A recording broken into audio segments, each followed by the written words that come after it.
केमा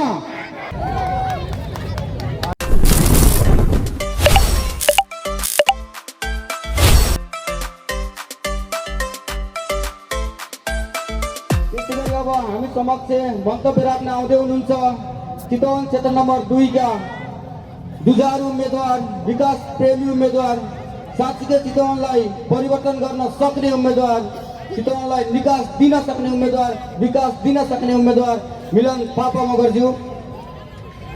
त्यसैगरी मसँग यहाँ एउटा सानो चिट पनि आएको छ। शालिग्राम दुवाडी सहकारी पीडित परिवार चितवनबाट उम्मेदवारलाई ज्ञापन पत्र बुझाउँछु भन्नुभएको छ। उहाँलाई पनि आएर बुझाउनको लागि पनि अनुरोध गर्दछु। आउँदै हुनुहुन्छ मिलन थापा मगर।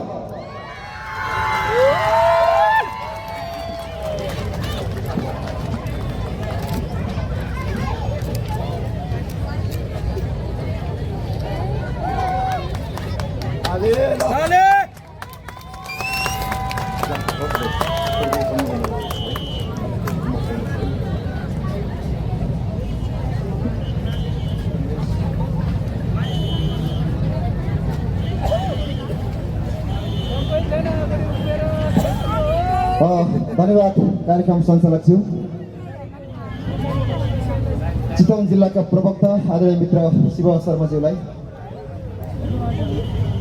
यही फागुन 21 गते हुन गइरहेको प्रतिनिधि सभाको आम निर्वाचनको यो पूर्व सन्ध्यामा प्रिय थियो चुनावी आम सभा कार्यक्रमका सभाध्यक्षज्यू,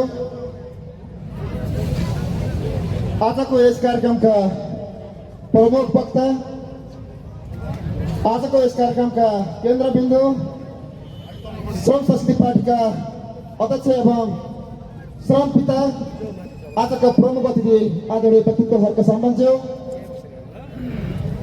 आजको यो चुनावी आम सभा कार्यक्रममा उपस्थित रहनुभएका सम्पूर्ण श्रम संस्कृति पार्टीका सम्पूर्ण केन्द्रीय कमिटीका साथीहरू, प्रदेश कमिटीका साथीहरू, जिल्ला कमिटीका साथीहरू र स्थानीय कमिटीका साथीहरू र आजको यो चुनावी माहौलमा आफ्नो प्रत्यक्ष तथा समानुपातिक उम्मेदवार दर्ता गराउनुभएका सम्पूर्ण आदरणीय मित्रहरू र आजको यो कार्यक्रमलाई सुरक्षा दिनको लागि उपस्थित रहनुभएका सम्पूर्ण सुरक्षाकर्मी मित्रहरू, साथै हाम्रो आवाजलाई देश तथा विदेशसम्म पुर्याउनका लागि उपस्थित रहनुभएका सम्पूर्ण मिडियाकर्मी मित्रहरू, स्वयंसेवक साथीहरू र आजको यो प्रिय चुनावी आम सभालाई भव्य रूपमा सम्पन्न पार्नको लागि उपस्थित रहनुभएका सम्पूर्ण चितवनवासी आदरणीय बुवामा दाजुभाइ तथा दिदीबहिनीहरूमा चितवन जिल्लाको तर्फबाट श्रम संस्कृति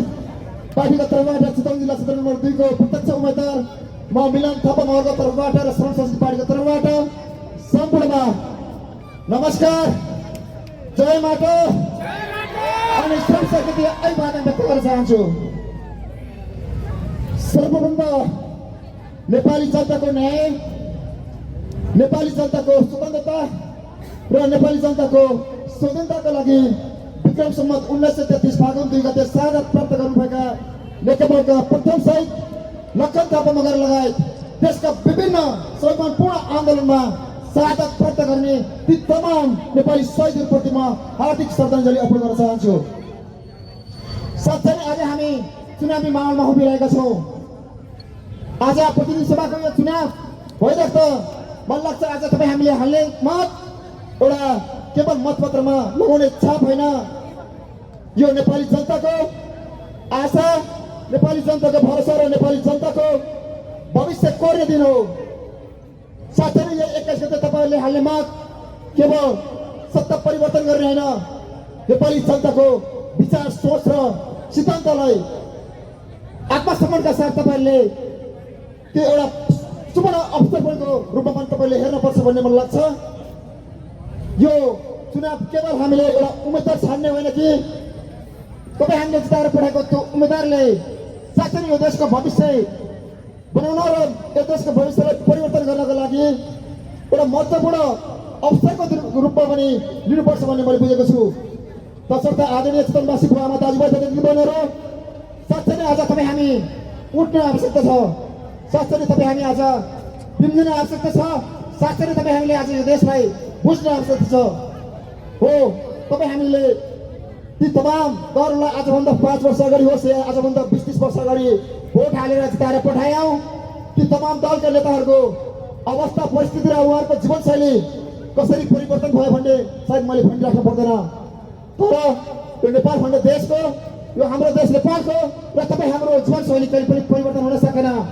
त्यस कारणले गर्दाखेरि अब तपाईँले हालेको एक मतले, तपाईँको हालेको एक भोटले यो देशलाई फरक र फरक ढङ्गबाट अगाडि बढाउन सक्छ भन्ने कुराहरूलाई तपाईँले मनन गर्ने आवश्यकता छ। त्यस कारणले तपाईँहरूले यो फागुन 21 गते हाल्दै गर्दा संसदीय पार्टीको चुनाव चिन्ह अञ्जुली बनाएको माटोमा तपाईँहरूले भोट हालेर जिताउन आवश्यकता छ। हाम्रो नेपाल अधिराज्यभरिबाट जहाँ जहाँबाट हाम्रो उम्मेदवार उठ्नु भएको छ, अवश्य पनि तपाईँहरूले अञ्जुली भएको माटोमा भोट हालेर अवश्य पनि यो देश निर्माण गर्ने नेतृत्वलाई, एउटा इमान्दार नेतृत्वलाई तपाईँ हामीले चुन्न आवश्यकता छ। मैले बारम्बार भनिरहेको गर्छु, साँच्चै नै आज यो देश भत्किएको छ, यो देश च्यातिएको छ, यो देश भतभङ्ग भएको छ। साँच्चै नै यो देश, यो च्यातिएको देशलाई सिलाउने एउटा सियो हो अर्को सन्तान, र त्यो सियोलाई साथ दिने प्रत्येक नेपाली पूर्वदेखि पश्चिमसम्म र उत्तरदेखि दक्षिणसम्मको प्रत्येक नेपालीहरूले आज हातेमालो गरेर एउटा त्यस्तो मजबुत धागा बनेर त्यो सियोलाई साथ दिन आवश्यकता छ, जुन देशलाई कुनै पनि विदेशी शक्तिले छुन नसकोस्, कुनै पनि विदेशी शक्तिले चलाउन नसकोस्, र त्यो शक्ति आज तपाईँ हामीले निर्माण गर्न आवश्यकता छ। हो तपाईँ मैले हामीले आज बुझ्न आवश्यकता छ, यो देशमा साँच्चै नै आज त्यस्तो भूमिपुत्र चाहिएको छ जसले यो देशलाई फरक र फरक ढङ्गबाट यो देशलाई निर्माण गर्न सकोस्। चितवन जिल्ला क्षेत्र नम्बर 2 बाट मेरो उम्मेदवारी रहँदै गर्दाखेरि सायद लाग्न सक्छ मेरो उम्मेदवारी किन होला भन्ने विषयमा सायद कति चितवनवासी आदरणीय दाजुभाइ तथा दिदीबहिनीहरूलाई त्यो कुरा थाहा नहुन सक्छ। अवश्य पनि चितवन जिल्लाको यो राष्ट्रिय राजनीतिमा म होमिँदै गर्दा म पनि सामान्य तरिकाबाट यहाँसम्म आएको होइन। विभिन्न सङ्घ सङ्गठनमा लामो समय बिताएर त्यति मात्र नभइकन यो देशको माटोलाई चिनेर, यो चितवनको भूमिलाई चिनेर साँच्चै म एउटा देशको राजनीति सम्हाल्नको लागि चाहिँ एउटा युवा नेतृत्वको रूपमा यो श्रम संस्कृति पार्टीको तर्फबाट आएको छु। अवश्य पनि आज प्रत्येक नेपालीले बुझ्नुपर्छ, यो देशलाई उठाउनको लागि साँच्चै नै तपाईँ हामीले आज सबैभन्दा महत्त्वपूर्ण कुरा औजार, विचार, चेतना र पसिनालाई जबसम्म हामीले बुझ्न सक्दैनौँ तबसम्म यो देश विकास हुन सक्दैन। त्यस कारणले गर्दाखेरि आज यो देशमा तपाईँ हामीले भन्ने गर्छौँ, जबसम्म यो देशमा श्रमको सम्मान हुँदैन, जबसम्म यो देशमा प्रत्येक नेपाली श्रममा छुट्दैन, तबसम्म यो देश विकास हुन सक्दैन। जबसम्म हामी यो देशमा इमान्दार र निष्ठावान नेतृत्व पाउँदैनौँ तबसम्म यो देश विकास हुन सक्दैन। जबसम्म यो देशमा भ्रष्टाचारको विरुद्धमा अडान लिन सक्ने नेतृत्व हामीले पाउँदैनौँ तबसम्म यो देश विकास हुन सक्दैन। जबसम्म हामीले जनतासँग प्रत्यक्ष संवाद गर्ने तमाम नेतृत्वहरूले हामी पाउन सक्दैनौँ तबसम्म यो देश विकास हुन सक्दैन। त्यस कारणले त्यो नेतृत्व हर्क सम्भव हो। त्यस कारणले आदरणीय चितवनवासी बुवा आमा दाजुभाइ तथा दिदीबहिनीहरू, तपाईँहरू एक मतको राष्ट्र एकजुट भएर अवश्य पनि यो अञ्जुलीमा रहेको माटो चिन्हमा मत दिनको लागि पनि म अनुरोध गर्न चाहन्छु। र साथसाथै मैले बारम्बार भनेको छु, अवश्य पनि तपाईँ हामीले आज भोट कहाँनिर हाल्ने भन्ने भन्दा पनि विशेष गरिकन आज विचार र चेतनाबाट आज हामी माथि उठ्न आवश्यकता छ। किनभने चितवन जिल्ला शिक्षामा माथि छ, चितवन जिल्ला चेतनाबाट उठेको छ।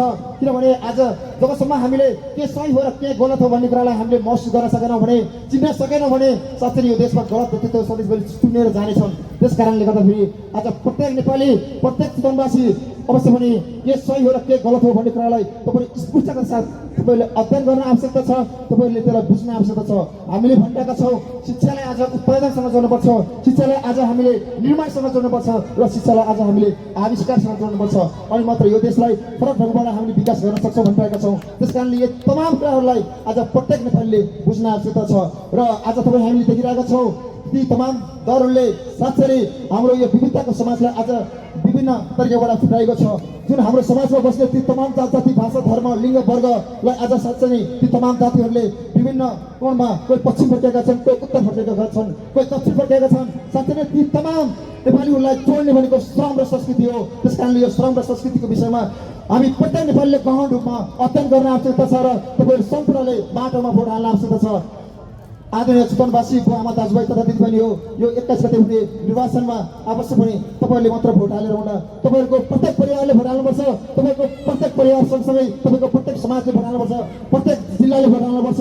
त्यस कारणले गर्दाखेरि आज यहाँबाट तपाईँले पाउनुभएको त्यो सन्देशलाई तपाईँले आफ्नो परिवारमा, आफ्नो समाजमा, आफ्नो जिल्ला हुँदै यो देशव्यापी रूपमा यसलाई लैजानको लागि पनि म सम्पूर्णलाई अनुरोध गर्दै यो आउने फागुन 21 को चुनावमा सम्पूर्णले श्रम संस्कृति पार्टीको यो अञ्जली भरिरहेको माटो चिन्हमा भोट हालेर जिताइदिनु हुनको लागि अनुरोध गर्दै सम्पूर्णलाई फेरि म जय माटो जय श्रम संस्कृति भन्दै म तपाईँहरू माझबाट बिराउन चाहन्छु।